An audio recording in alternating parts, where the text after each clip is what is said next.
सीटी मार पर्दाफाश Prabhas is on fire in Salaar part 1 cease fire.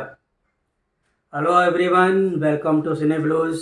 मैं आपका विशाल वर्मा और आज मैं रिव्यू करूंगा Salaar part 1 cease fire. Prashanth Neel और प्रभास का ये पहला कोलैबोरेशन जिसका हम सबको इंतज़ार था। Everybody was waiting. और ये पिक्चर मैंने कल जाके थिएटर में देखी और इसका जो इम्पैक्ट है, प्रशांत नील ने जैसा प्रॉमिस किया था वैसा डिलीवर किया है। केजीएफ की सक्सेस के बाद ये जो फिल्म है इसने रिकॉर्ड तोड़ फर्स्ट डे कलेक्शन किया है और इसका कारण है इसका माइंड ब्लोइंग मास अपीलिंग ब्लड सोक एक्शन। प्रभास अपने पूरे फॉर्म में ने कमबैक किया है इस पिक्चर के साथ।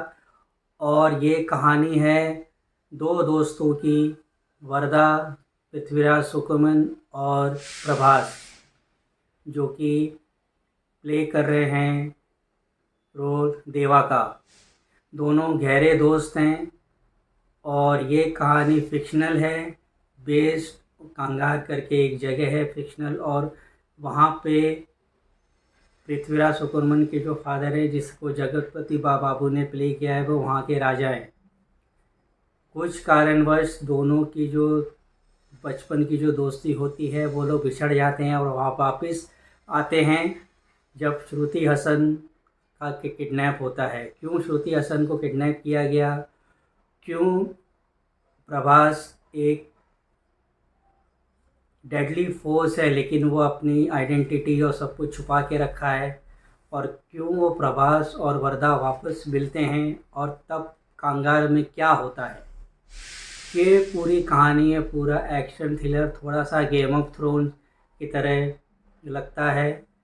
उसमें से फैमिली है, षड्यंत्र है, एक थ्रोन है जिसको सब चाहते हैं। लेकिन इसका जो सबसे बड़ी हाईलाइट जो सालार की पार्ट 1 सीज फायर की है, उसका एक एटमॉस्फेयर है जो इंटेंस है, पूरा ब्लड सोक्ड है। और इसका जो एक्शन है वो मास अपीलिंग एक्शन है। थोड़े टाइम के बाद प्रभास का पहला एक्शन सीक्वेंस आता है और इतना ज़बरदस्त है।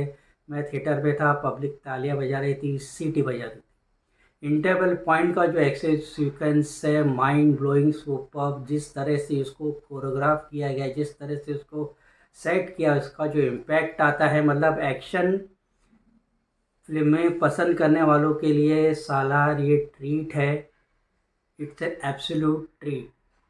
उसके बाद सेकेंड हाफ में ये सब ऐसा क्यों हुआ, ये बैक स्टोरी चलती है। बैक स्टोरी में सब पता चलता है। उसमें और भी कैरेक्टर्स हैं। बॉबी सीमा का कैरेक्टर है, उसके अंदर रामाना का कैरेक्टर है जो कि बदला लेना चाहती है। उसके अंदर प्रभास की माँ का कैरेक्टर है, और उसमें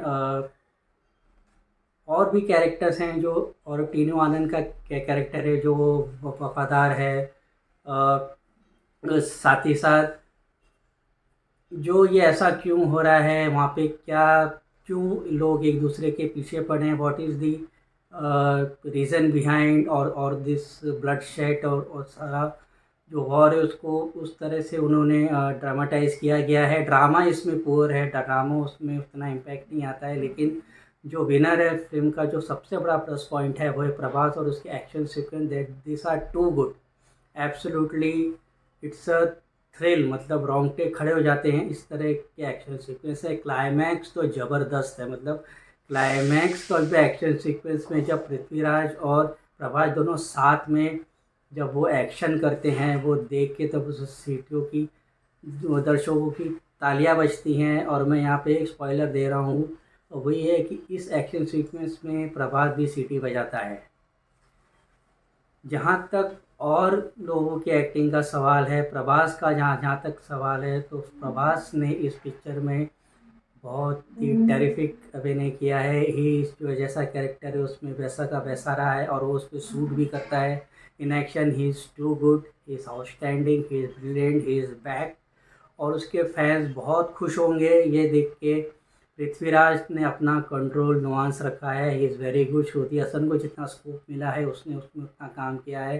रामाना का काम अच्छा है। बॉबी सिमा का जितना स्कोप है उसमें उसका काम अच्छा है, श्रेया का काम ठीक ठाक है, और तीनों आनंद अब अपनी छाप छोड़ के जाते हैं। ये जो फिल्म है इसमें ना इसमें लॉजिक कहीं कहीं इसमें लॉजिक के बारे में सोचने में फालतू में हम अपनी बेवकूफ़ी करेंगे। इसमें लॉजिक के बारे में सोचने की ज़रूरत नहीं है। इसका जो मैंने हिंदी वर्जन देखा है, इसका जो इसमें जो लैंग्वेज है, जो लिंगो है, जो हिंदी की है, वो मारवाड़ी से लेके यहाँ वहाँ वहाँ यहाँ वहाँ भटकती रहती है। और जो लेकिन जिस तरह से वो उसको क्रिएट किया गया, जिसका जो एनवायरनमेंट है, प्रोडक्शन डिज़ाइन, हाँ इसमें केजीएफ का थोड़ा सा वो हैंगओवर्स भी दिखाई देता है। कोल माइन है, ये है, वो है, माँ है और सताए हुए लोग हैं। बट द इम्पैक्ट ऑफ सालार ये मतलब उन्हीं लोगों को पसंद आएगी जिन लोगों को ऐसी खून भरी एक्शन फिल्में अच्छी लगती हैं। और साउथ का केजीएफ उन लोग को अच्छा लगा है और एनिमल उन लोगों ने पसंद की है। ये उन लोगों के लिए। और किसी को ब्लडशेड ये सब पसंद नहीं है, फैमिली ड्रामा देखना चाहते हैं तो कोई और पिक्चर का इंतज़ार करें। जहाँ तक एक्शन का सवाल है, प्रभास के डाई हार्ड फैंस का सवाल है, डाई हार्ड एक्शन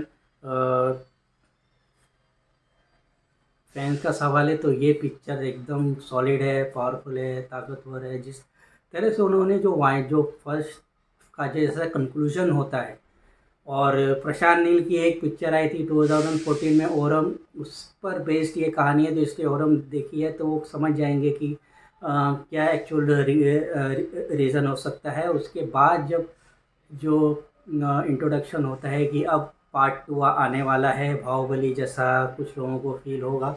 और पार्ट 2 देखने में अब इसका इंटरेस्ट बन जाता है कि ऐसे पॉइंट पर जाके वो सालार का पार्ट 1 ख़त्म होता है कि everybody get excited and interested to watch the part 2।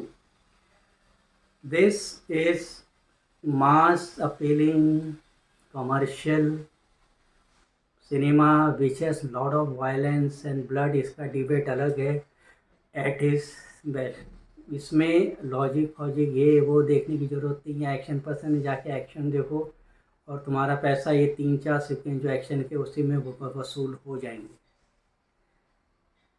अगर आपने फिल्म देखी है तो देख के हमको बताएं कि आपको पिक्चर कैसी लगी।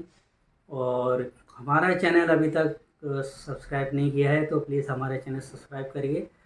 तब तक के लिए मैं आपका अपना विशाल वर्मा आपसे इजाज़त चाहूँगा। मिलेंगे बहुत जल्द अगली फिल्म के लिए। तब तक के लिए खुश रहें, आबाद रहें, फिल्में देखते रहें। Bye bye, tata, bye bye, thank you.